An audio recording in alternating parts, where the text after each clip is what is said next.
आता गेले का गेले, तर गेले कारण सेंट्रल गव्हर्नमेंट आणि स्टेट गव्हर्नमेंट श्वेतपत्रिकेच्या माध्यमातून ब्लॅकमेलिंग करण्याच्या दृष्टिकोनातून लोकांना घाबरवत आहे, काँग्रेसच्या नेत्यांना घाबरवत आहे.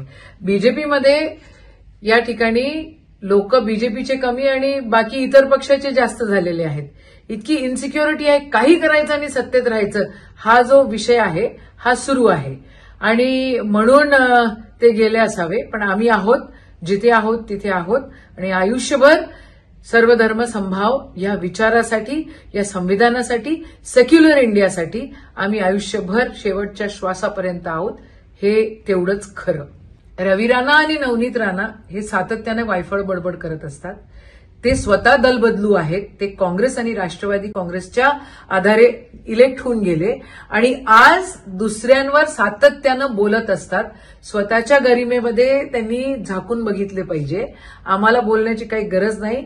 आम्ही आहोत तिथे आहोत आणि आयुष्यभर सर्वधर्म समभाव या विचारासाठी आमचं आयुष्य गेलं तरी चालतो. आम्ही जिथे आहोत तिथे राहणार आहोत. एबीपी माझा, उघडा डोळे बघा नीट.